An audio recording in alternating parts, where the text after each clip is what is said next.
जिस टॉपिक पे मैं बातचीत कर रहा हूं, मैं बात कर रहा हूं फिफ्थ बेसिक पे, और वो है follow up with in 48 hours. आपने जिस व्यक्ति को प्लान दिखाया है उस व्यक्ति से आपने दोबारा मिलना है, 48 आवर्स के अंदर अंदर मिलना है। हम जितना भी काम हम बेसिक क्यों कर रहे हैं, ये जो पॉइंट अब तक हमने फॉलो किए हैं, चाहे हमने प्रोडक्ट यूज किया है, लिस्ट बनाई है, कॉन्टेक्ट किया है, प्लान दिखाया है, ये इसलिए किया है ताकि हम सामने वाले व्यक्ति को अपना प्रोडक्ट दे सकें या हम उसे अपने बिजनेस में ज्वाइन कर सकें। यह हमारा मकसद रहा है मेन। अब समय आ गया है जिस मकसद के लिए हम बेसिक्स फॉलो कर रहे हैं उसका परिणाम लेने का, यानी या तो प्रोडक्ट सेल करने का या सामने वाले व्यक्ति को अपने नेटवर्क में ज्वाइन करवाने का। एक कहावत है, पुरस्कार प्रयासों को नहीं मिलते, परिणामों को मिलते हैं।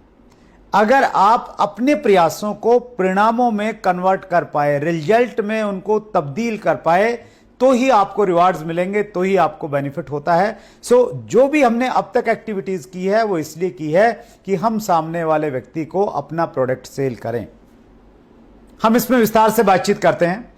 जब भी हम लोग फॉलोअप करें, सबसे पहली बात यह है कि जब भी हम लोग फॉलोअप करने के लिए जाते हैं, फॉलोअप को हम लोग क्वेश्चन हैंडलिंग भी कहते हैं। रिसर्च ये कहती है कि 10% लोग प्लान देखने के बाद प्रोडक्ट लेते हैं या ज्वाइन करते हैं, लेकिन 90% लोग तब ज्वाइन करते हैं जब उनको फॉलोअप किया जाता है, जब उनसे दोबारा मिला जाता है। फॉलोअप को हम लोग क्वेश्चन हैंडलिंग भी कहते हैं। क्वेश्चन हैंडलिंग का मतलब यह हुआ कि यहां पे बहुत सारे प्रश्न आएंगे आपके सामने और उन क्वेश्चंस को आपने सही से हैंडल किया, सही से उनका रिप्लाई दिया, तो सामने वाला व्यक्ति आपके साथ में जुड़ जाएगा।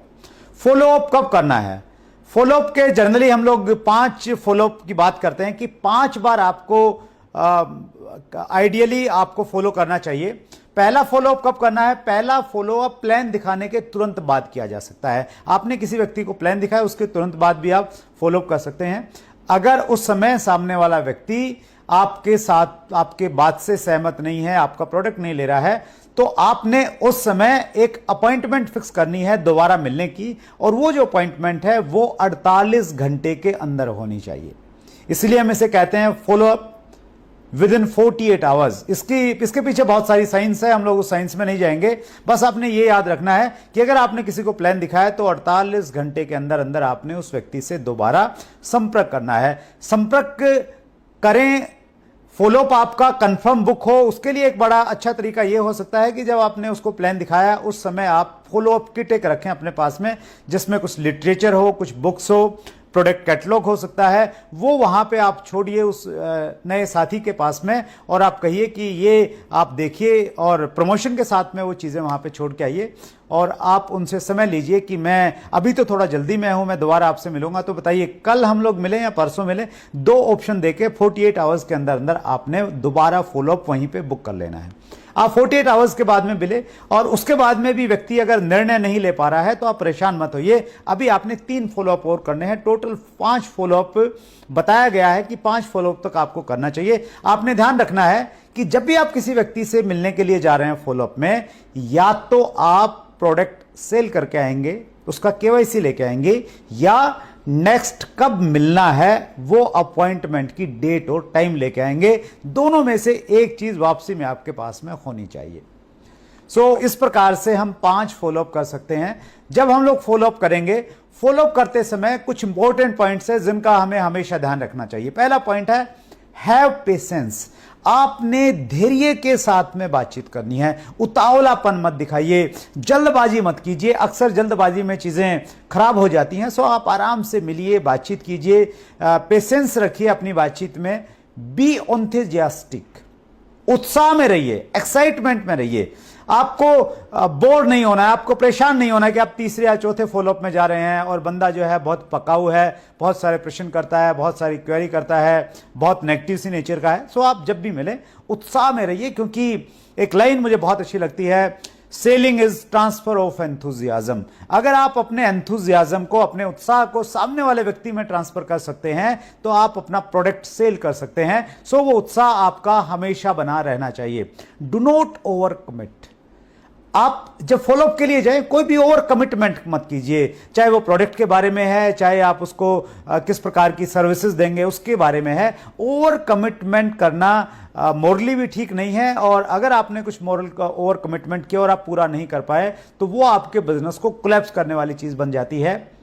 तो fourth point is be honest, ईमानदार रहिए, ईमानदारी से बातचीत कीजिए, जिस प्रोडक्ट के जो परिणाम है वही परिणाम बताइए। और honesty is the best policy, ये हजारों साल पहले से रही है और ये आज भी वैसे ही काम करती है। इस दुनिया के जो बहुत बड़े बड़े सेल्स प्रोफेशनल्स हुए हैं, जो कामयाब नेटवर्क मार्केटिंग लीडर्स हुए हैं, उनकी एक खूबी मिलेगी, वो हमेशा ऑनेस्ट रहे हैं, उन्होंने ईमानदारी से काम किया, ईमानदारी से लोगों के साथ में बातचीत की। Do not ask open ended questions, आप फॉलोअप के टाइम में कुछ ओपन एंडेड क्वेश्चंस मत पूछिए। फॉर एग्जांपल, बहुत सारे लोग ये पूछते हैं कि तो सर आपको प्लान कैसा लगा, तो इसका वो कुछ भी जवाब दे सकता है। या आप कहते हैं कि तो फिर आपका क्या इरादा है।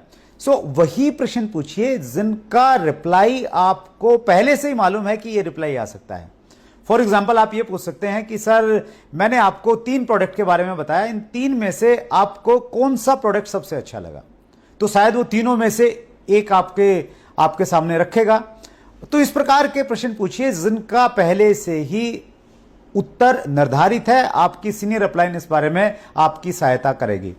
डू नॉट बी इमोशनल, जब आप फॉलोअप में जाते हैं इमोशनल मत बनिए, भावुक मत बनिए कि वो आपका प्रोडक्ट नहीं ले रहा है, वो आपकी बात नहीं मान रहा है और आप तो इतनी उससे उम्मीद रखते थे। तो इमोशनल मत बनिए, ये जस्ट आपका एक काम है, आप अपना काम करने के लिए गए, आपके पास में एक बहुत बड़ी अपॉर्चुनिटी है, ऊपर वाले ने आपको मौका दिया है जिन लोगों की जिंदगी बदलने के लिए, और अगर उसकी किस्मत अच्छी नहीं है तो शायद वो आपकी इस अपॉर्चुनिटी को देख नहीं पा रहा है, तो उसमें भावुक मत होइए। डू नॉट आर्ग्यू, बहस मत कीजिए, आर्गुमेंट में मत जाइए। हमारा मकसद किसी व्यक्ति को हराना नहीं है, हम कोई कोर्ट में नहीं है कि हम दलील देके सामने वाले को हराएंगे। हमारा मकसद है सामने वाले व्यक्ति को बिजनेस में लेना या उसको प्रोडक्ट देने जिससे उसकी हेल्थ बेटर रहे। अगर सामने वाला कैसा भी प्रश्न पूछ रहा है, वो प्रश्न बचकाना हो सकता है, वो बेवकूफी वाला प्रश्न होता है, तो आपने उसका मजाक नहीं उड़ाना है, आपने आर्गुमेंट करने से हमेशा बचना है, क्योंकि आर्गुमेंट में आप जीत जाएंगे तो आपका जो परिणाम है, आपका जो मेन ऑब्जेक्ट है, वो ऑब्जेक्ट आपका पूरा नहीं होने वाला है। Have a proper business kit, आपके पास में एक प्रॉपर बिजनेस की किट होनी चाहिए, एक प्रॉपर आपके पास में बैग होना चाहिए, जिस बैग में सारे टेस्टिमोनियल्स हों, आपके पास में प्रोडक्ट हों, आपके पास में लिटरेचर हो, वो सारी की सारी चीजें आपके पास में होनी चाहिए जब आप फॉलोअप करने के लिए जाए। नेक्स्ट पार्ट है फ्रीक्वेंट रिस्पॉन्स स्टेटमेंट्स। जब भी आप किसी व्यक्ति से मिलेंगे तो एक तरह की स्टेटमेंट्स आपको मिलने वाली हैं, उसके लिए आपने प्रिपेयर रहना है।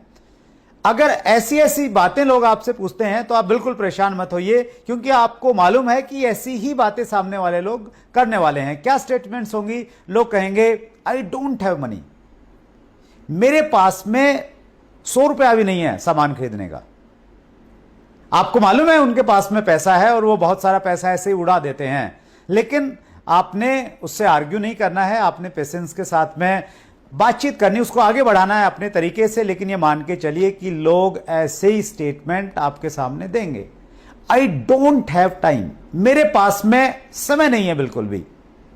लोग ऐसा बोलेंगे, आपने ये नहीं कहना है कि आपके पास में तो बहुत सारे समय है, जब इतना व्यस्त होने के बावजूद मैं टाइम निकाल सकता हूं, तो आप भी निकाल सकते हैं। बस आपने प्रिपेयर रहना है कि ऐसा सवाल आए तो कोई बड़ी बात नहीं हुई आपके सामने। I will get back to you, बहुत सारे लोग कहेंगे कि मैं आपको सोच के बताऊंगा, मैं वापस आपको फोन करूंगा, तो ऐसे भी आपको रिस्पॉन्स मिलेंगे। लोग कहेंगे प्रोडक्ट्स आर कॉस्टली, जो सामान है वो बहुत महंगा है, इतना महंगा सामान मैं नहीं खरीद सकता। लोग ऐसा कहेंगे, हालांकि उनको प्रोडक्ट की शायद उतनी नॉलेज नहीं है कि प्रोडक्ट की कॉस्टिंग कैसे निकाली जा सकती है, लेकिन फिर भी लोग कहेंगे आई कांट सेल, मैं बेच नहीं सकता हूं, ये बेचने वाला काम मुझे दिखता है, ऐसा लोग आपको कहेंगे। कुछ लोग कहेंगे is it A pyramid scheme और स्कैम और मनी सर्कुलेशन कंपनी, लोग ऐसा भी बोलेंगे, वो आपको ऐसा एहसास कराएंगे कि जैसे आप बहुत गलत काम में हैं। लोग आपको ये भी बोलेंगे कि मैं मेंबर नहीं बना सकता, ये मेंबर बनाने का काम नहीं मेरे से होगा, बाकी सब कुछ ठीक है, आपका प्रोडक्ट ठीक है, सब कुछ बढ़िया है, मैं सब कुछ मान रहा हूं, लेकिन ये जो लोगों को जोड़ने वाला काम है ये मेरे से नहीं होगा। कुछ लोग कहेंगे, सीधा बोलेंगे कि मैं इंटरेस्टेड नहीं हूं, ऐसे कामों के लिए मैं इंटरेस्टेड नहीं हूं। सो ये इस प्रकार की जो स्टेटमेंट है ये आपको मिलने वाली हैं, इसके लिए प्रिपेयर रहिए। हर स्टेटमेंट का कैसे आपको रिप्लाई करना है वो हम आगे के सेशन में बताएंगे, लेकिन ये सोचिए, प्रिपेयर रहिए हमेशा इस चीज के लिए कि इस प्रकार की स्टेटमेंट आपके सामने आने वाली है।